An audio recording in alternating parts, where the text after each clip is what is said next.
I praise Allah, bearing witness that there is no deity ever worthy of worship except Allah, and that Muhammad is his slave and messenger. Today, the topic is very important. It's about the strongest evidences that we should not be supplicating or calling someone else other than Allah. Now, before I start this, I'd like to quote some of the beautiful words that some scholars mentioned, like As-Suyuti. As-Suyuti made a beautiful comment on this ayah. وَإِذَا سَأَلَكَ عِبَادِي عَنِّي, if my servants ask you concerning me, فَإِنِّي قَرِيب, then I am close. Suyuti said, if somebody asks, why did Allah say, I am close? Why didn't He say, tell them I am close? Suyuti said, usually the question is answered by Allah by saying, tell them. If they ask you, tell them. But here, He said, I am, without saying tell them.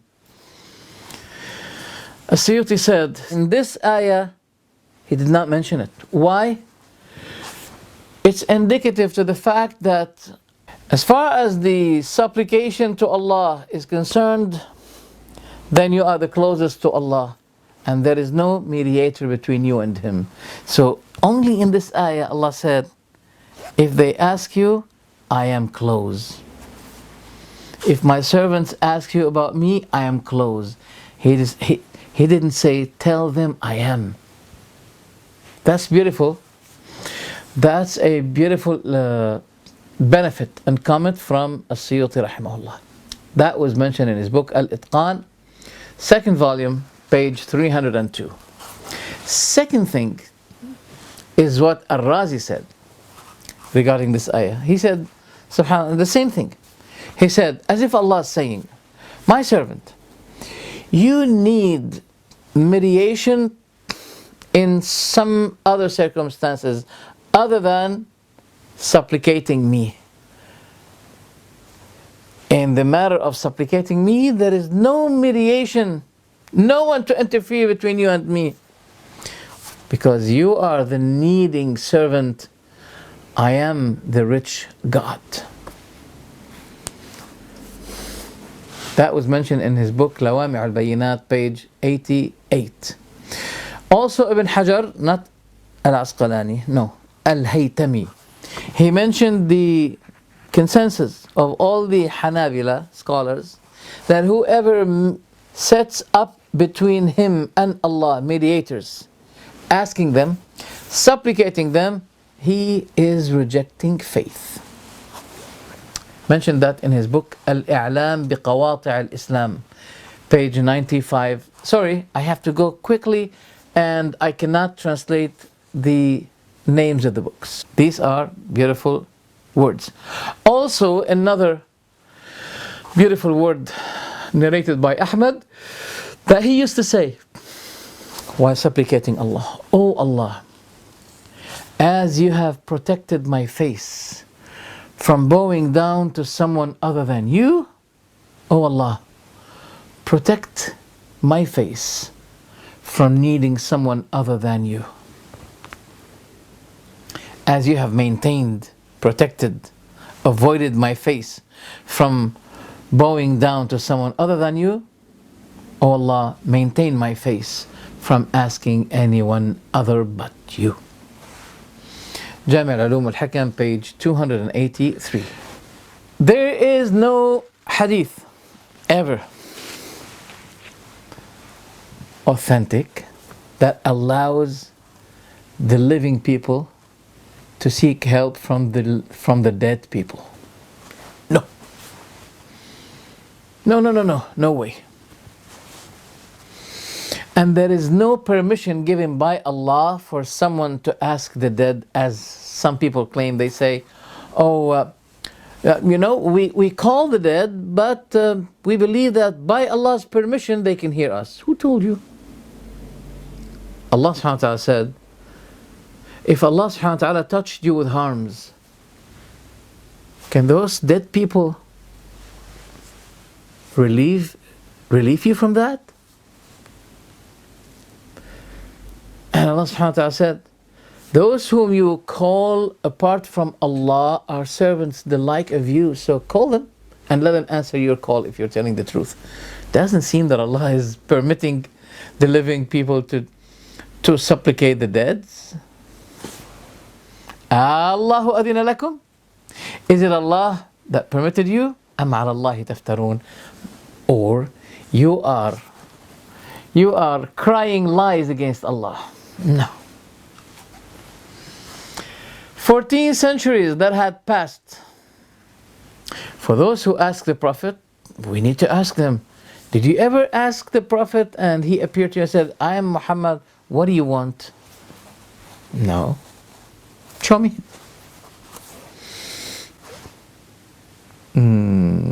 If you say that, you're making yourself companion. Because the Prophet had appeared to the companions. And companionship, Sahaba as we say in Arabic, it's been finished. Terminated by the termination of the Prophet's life. If you claim that Allah permitted the living people to ask the dead, I said, why didn't the companions do that to the Prophet? If there's someone to be asked, the best one is the Prophet Muhammad. But despite that, the companions did not ask him after his death. So you claim that Allah permits it, or they can hear us by Allah's permission, is a lie, is a fraud. The other thing is, there is a surah called Al-Hujurat, the chambers. Why the chambers? Why do we call it chambers? Some people, they came to the Prophet ﷺ's house and they were calling him while they're outside. They know that the Prophet is inside the house. Oh Muhammad! They were yelling. And in this ayah, Allah subhanahu wa ta'ala did not permit or prohibited people shouting, yelling, raising their voices to the Prophet ﷺ. That's why the ayah says, إِنَّ الَّذِينَ يُنَادُونَكَ مِنْ وَرَاءِ الْحُجُرَاتِ. As for those who are calling you from behind the chambers, أَكْثَرُهُمْ لَا يَعْقِلُونَ. Most of them have no understanding. وَلَوْ أَنَّهُمْ صَبَرُوا حَتَّى تَخْرُجَ إِلَيْهِمْ. But if they held patience until you go out to them, لَكَانَ خَيْرًا لَهُمْ. It would have been better for them. وَاللَّهُ غَفُورٌ رَحِيمٌ. So, the question is, why they had to raise their voices? If they have the same belief of what you have, you Sufi people, who believe today that even if I'm in London and I say, Oh Rasulullah, he can hear me. And if I ask him my need, he can give me. This is not the quality of a human being. It's a divine quality. So the question is, if they think that if that was their belief, why they had to raise their voices to let him hear them, to come out to them? Why they were raising their voices? Allah subhanahu wa ta'ala says, وَمَنْ أَضَلُّ مِمَّنْ يَدْعُو مِنْ دُونِ اللَّهِ. Whoever more astray than one who supplicates someone apart from Allah, that never respond to him, مَنْ لَا يَسْتَجِيبُ لَهُ, until the day of judgment, إِلَى يَوْمِ الْقِيَامَةِ وَهُمْ عَنْ دُعَائِهِمْ غَافِلُونَ. And they perceive nothing about their supplication to them. They know nothing. They never heard them. غافل, they were heedless. So, if Allah permitted you to ask the dead, why Allah is describing them that they are heedless about your call to them? See? If He permitted you to call the dead. But here in this ayah, Al-Ahqaf, verse 5, he's saying that there is no one ever more astray than one who calls someone other than Allah, who will never be responding his call until the day of judgment, and he was heedless about their call to him. So Allah's talking about the deads. So how do you claim that Allah permitted you to call the deads? In another ayah, Allah subhanahu wa ta'ala said, وَاللَّهُ يَعْلَمُ مَا تُسِرُّونَ وَمَا تُعْلِنُونَ. And Allah knows what you conceal and what you reveal. وَالَّذِينَ يَدْعُونَ مِن دُونِ اللَّهِ. But as for those who supplicate other than Allah, لَا يَخْلُقُونَ شَيْئًا وَهُمْ يُخْلَقُونَ. They do not, those whom you supplicate them, those whom you invoke them, those whom you call them, they create nothing, but they are themselves created. Here, God is not talking about the idols, the stones, the statues. No. He's talking about people. The evidence? Listen to this. أَمْوَاتٌ غَيْرُ أَحْيَاء. They are dead, but not alive. You cannot say that the stone is dead. The stone is out of the system of death and life. Allah is not talking about the idols. He's talking about the dead people whom the idols had been imaged.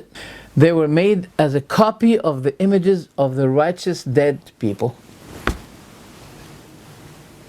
So let's get back to the ayah, to the verse.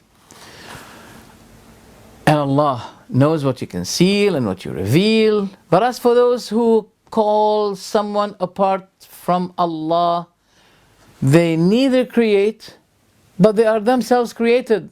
They are dead, but not alive. And they do not perceive when they will be resurrected.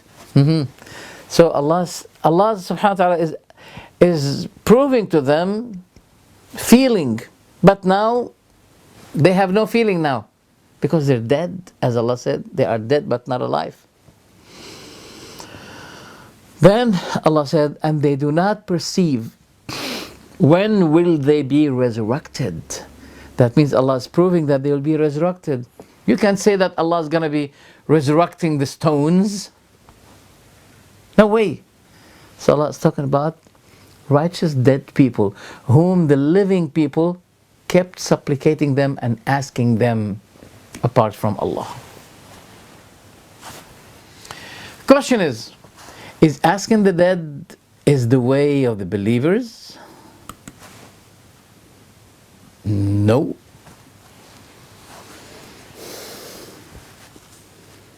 No.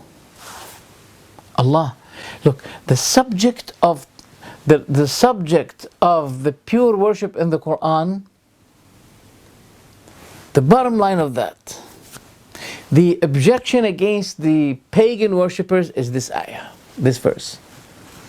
فَإِذَا رَكِبُوا فِي الْفُلْكِ دَعَوُوا اللَّهَ مُخْلِصِينَ لَهُ الدِّينَ. Whenever they join the ark, they supplicate Allah sincerely. فَلَمَّا نَجَّاهُمْ. But when Allah saved them to the wilderness, to the land, they return to their paganism. So Allah is talking about people falling in trouble in the high mountain waves in the sea, and people at that moment they forget all of those partners with Allah and they supplicate Allah alone. But when Allah saves them and they return to the land, they return to their paganism again. That is why our model of guidance, a leader of guidance, is Ibrahim. In English they call him Abraham. Ibrahim alayhi salam.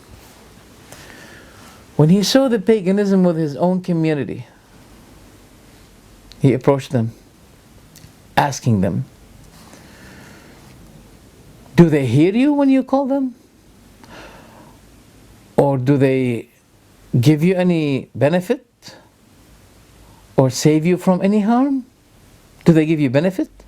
Do they remove harm from you? Do they hear you when you call them? They said, it's only we worshipping what our fathers used to worship. He said, do they hear you when you call them? But after that, he said, do you see those whom you worship? They are enemies to me, except Allah, the Lord of the worlds. So first he said, do they hear you when you call them? Then he said, do you see those whom you worship them? Calling the dead is a matter of worship. Who said that? Ibrahim. Who quoted it? Allah in the Quran. Therefore, he who does not differentiate between the living and the dead will be opposing the Quran. Absolutely. Because Allah said, وَمَا يَسْتَوِي الْأَحْيَاءُ وَلَا الْأَمْوَاتُ.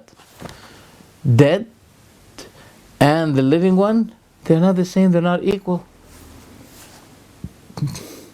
That's why he said also, those whom you call apart from Allah, they are dead but not alive. So in other words, Allah is not saying it's forbidden. If you needed something and you have your friend, to say to him, oh my friend, please come, I have a need. This is not forbidden. But Allah is forbidding that you ask the dead people, and Allah considered this as shirk, paganism. That you should quit it. You should not do it anymore. The Prophet differentiated between life and death. A woman came to him just days before he died. She was asking him a certain need. Then he said, come to me tomorrow. She said, what if I did not find you?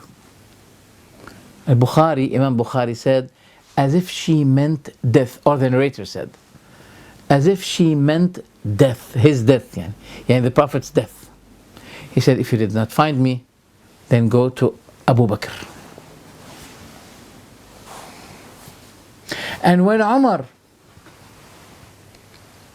was in the year of famine, there was no water, it was dry, Umar gathered all the people and said to them, he said to Allah, oh Allah, when we used to have the famine at the lifetime of the Prophet, we used to be asking you by your Prophet.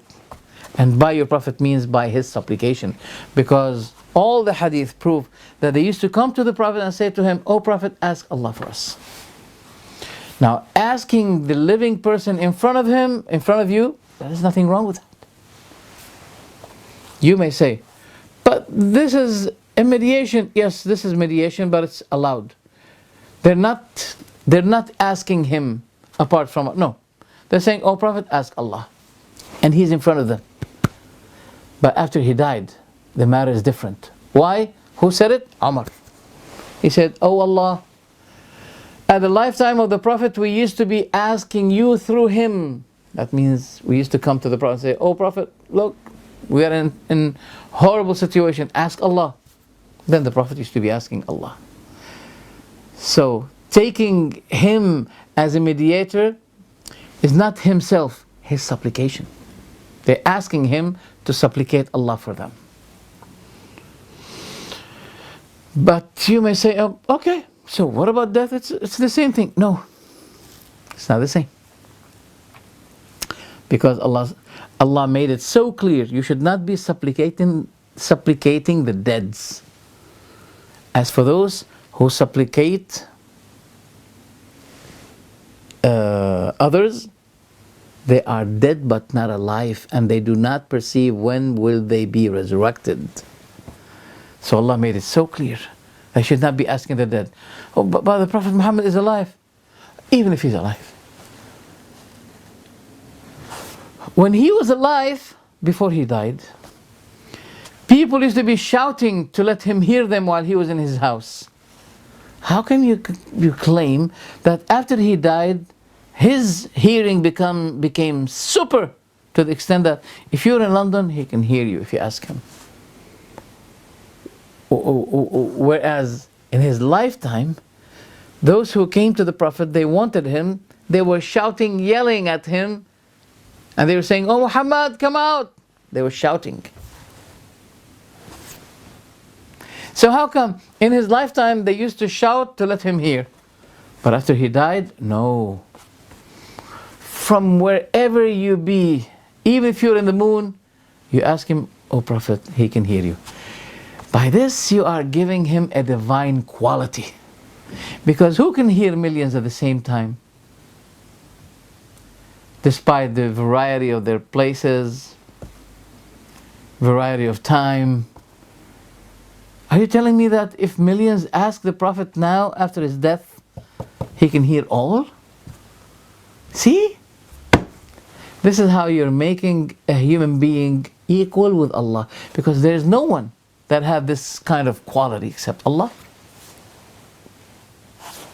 So, those who are seeking help from the dead people, they are making Allah similar to His creatures. The issue of the dead righteous people was the center, the beginning of paganism. The righteous people of Nuh died. People were very sad for their death. The devil whispered to them, "Make images for them so they can see them how they used to be worshipping God." Make a picture. They're going like that. So these pictures encourage you to worship God Almighty. They did it. The next generation, the devil whispered to them, "Your fathers built those images and statues and idols because they used to worship it. So worship it." That is why Ibn Hajar, the commentator of Bukhari, said, وَقِصَّةُ الصَّالِحِينَ, and the story of the righteous people was the beginning of worshipping the righteous people in the time of Nuh. And that is why in Islam, two things are forbidden: to make images. Second, to raise the graves. The grave should not be raised more than that, like this. So people, as they are coming, they don't step on the grave because it has a sanctity, a respect, a value still. So the Prophet didn't allow that we step over the graves. So that's why if we raise it just a little bit like this, so we can know that there is a grave here, so we don't step upon it. But more than that, no way. It's not allowed. It's not permitted. That is why the Prophet ﷺ, according to Sahih Muslim, the Prophet used to be ordering the graves not to be built, not to build anything over it, and to be exactly just like the land, but even a little bit to raise it, just for the purpose I told you. It was narrated in Al-Musannaf for Ibn Abi Shaybah that Uthman ibn Affan used to be making the graves equal to the earth, just like that, except a little bit tasneem, we call it. And he said the Prophet used to be ordering us to do that. And this narration, narrated by Abdullah ibn Sharhabil ibn Hasana, he said, I saw Uthman ordering people to make the graves equal to the earth like this. That's why Amr ibn Sharhabil, he said at his death time, don't raise anything over my grave, because I saw the Muhajirin, the companions of Rasulullah, used to be hating this. Ali ibn Abi Talib, he said to Abu al-Hayyaj al-Asadi, "Oh Abu al-Hayyaj, shall I send you with the same mission that the Prophet sent me with?" He said, "What?" He said that you do not leave any image, but you break it. nor you see any raised grave, but you make it equal to the earth. This is Islam. Now let's begin with the evidences from the Quran. The first evidence, if you remember, when Allah said, whenever they join the ark, they supplicate Allah sincerely. But when Allah saves them to the land, they return to their paganism. And the other evidence is what I mentioned, that Ibrahim was saying to his people regarding those idols, do they hear you when you call them? Or do they benefit you? Or harm you? They said, no, this is what we found our fathers worshipping, doing. In another ayah, he said in Surah Maryam, I isolate you, I keep myself away from you, and those whom you supplicate, call apart from Allah. But I call my Lord. Then right after that, the next ayah, the next verse, Allah said, so when he kept himself away from them and the things they worship. Look, Ibrahim said, I isolate you and those whom you call. Then Allah said, so when he isolated them with what they worship. So calling the deads is a matter of worship. No wonder when the Prophet said, ﷺ, "Ad-du'a huwa al-ibadah." This is authentic hadith. Supplication is a matter of worship. If it's a matter of worship, you should not be diverting this matter of worship to people. It should be done purely, sincerely, absolutely to Allah. I think you know, you love the honey. Yes. Do you love the cheated honey? No. I like the honey to be pure. Ah, okay. So Allah loves your worship to be as pure as the honey you love. To be pure. Because when you penetrate, when you mix shirk with your worship, the worship is not accepted anymore. This is exactly like one who has ablution, and then if he goes to the bathroom, his ablution is no more valid. Likewise is the matter of sincere worship. When you intercept it or mix with it paganism, then your worship will be invalidated. Just like the losing of your ablution, you're losing your worship, because Allah does not accept of worship except what had been done sincerely to Him. And now we're talking about people who raise their hands up and asking someone other than Allah. This is against the concept of monotheism in Islam. So it's not only to believe that there's one God. No. But Islam is something greater than that. And that is, your practice of worship should be practically monotheistic. That is to worship Allah alone. And the Prophet said, supplication is worship. So that supplication should be only directed to Allah, not to anyone else. So when you worship Allah, you have to make sure that you worship Him alone. So your worship will be approved and accepted. That is why we find the matter of supplication being considered as a matter of worship in one ayah, one verse. Look at that. Chapter Ghafir, verse 66. Allah said, قُلْ إِنِّي نُهِيتُ أَنْ أَعْبُدَ الَّذِينَ تَدْعُونَ مِن دُونِ اللَّهِ لَمَّا جَاءَنِيَ الْبَيِّنَاتُ مِن رَبِّي وَأُمِرْتُ أَنْ أُسْلِمَ لِرَبِّ الْعَالَمِينَ.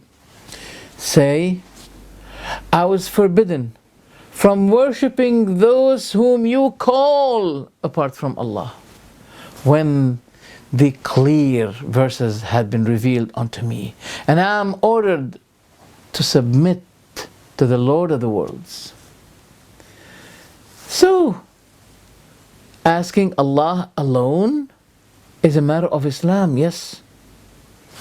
I was forbidden to call those whom you worship, and I'm ordered to be a Muslim. That is very clear, that asking the dead is anti-Islam, anti-Tawheed.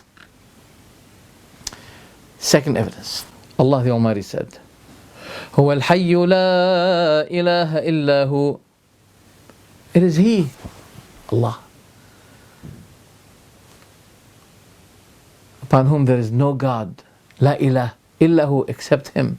So supplicate Him, call Him, making your supplication as a matter of deen, worship, religion, faith, making that matter of religion and faith sincere to Him.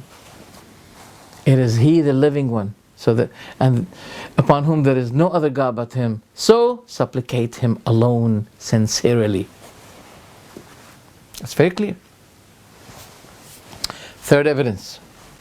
Allah the Almighty said, Allah said in Surah Al-Zumar, فَاعْبُدِ اللَّهَ مُخْلِصًا لَهُ الدِّينَ. So worship your Lord, making your faith sincere to Him. Worship, making your deen, religion, sincere to Him. Okay. Next chapter, Ghafir, number 14, Allah said, فَادْعُوا اللَّهَ مُخْلِصِينَ لَهُ الدِّينَ. Call upon Allah, making your religion sincere to Him. Subhanallah. In Az-Zumar, worship Allah, making your religion sincere to Him. In Ghafir, supplicate Allah, making your religion sincere to Him. They're so identical. The only difference is supplicate, worship, because supplication, calling, is a matter of worship. So as you see, the texts of the book and the Sunnah, they are so clear, concrete evidences that since the matter of supplication is a matter of worship, why we find people saying, "Oh Rasulullah, Ya Rasulullah." It is to me similar to, "Oh Jesus." It's similar to me of the Shia saying, "Oh Hussein, Ali, help me." This is shirk. There is a necessary connection between supplication and worship. Look, when Allah said, وَإِذَا سَأَلَكَ عِبَادِي عَنِّي فَإِنِّي قَرِيبٌ أُجِيبُ دَعْوَةَ الدَّاعِ إِذَا دَعَانِ. If my servants ask you concerning me, I'm close, responding the call of anyone who supplicates me. Now let's apply this on the Prophet Muhammad. I wanted to see to analyze the horribleness of supplicating the dead. What if we say, or what if someone said, وَإِذَا سَأَلَكَ مُحَمَّدٌ وَإِذَا سَأَلَكَ النَّاسُ عَنْ مُحَمَّدٍ فَإِنَّهُ قَرِيبٌ يُجِيبُ دَعْوَةَ الدَّاعِ إِذَا دَعَاهُ. Huh? If someone asks you about Muhammad, tell them Muhammad is so close. He responds the call from anyone who calls upon him. Allah said, وَقَالَ رَبُّكُمْ ادْعُونِي أَسْتَجِبْ لَكُمْ. And your Lord said, call me, call upon me, invoke me, supplicate me, I'll respond to you. What if we say, and your Prophet said, call upon me and I'll respond to your call? We didn't say that. So why? Yes, this is, you're not saying this, but you're applying this. You're asking the dead, you're asking the Prophet. Oh, they may say, the Prophet is alive in his grave. Is he? Alright, wait a minute. What about when he was alive, before he was put in the grave? Were people asking him from far? No. According to Sahih Muslim, that Ibn Amir, he got injured, and he sent a message to the Prophet. And one of the soldiers took the message and went to the Prophet. Wait a minute, why didn't you, Ibn Amir, speak to the Prophet from far distance? Why not? because he was not Sufi. So what was contained in that message? Oh Rasulullah, ask Allah to forgive me. Couldn't he say it from far? But it's not allowed. As the Prophet received the message, he raised up his hands and he said, "Oh Allah, forgive your small servant Ibn Amir. Oh Allah, make him at the day of judgment over many of your creatures." That's it. So none of the companions used to believe that you can ask the Prophet from distant, even if when he was alive, before he was put in the grave. But why some people today, they are reversing the issue. When the Prophet was alive, yes, there's no one asking him when he was alive from distant places, from remote places.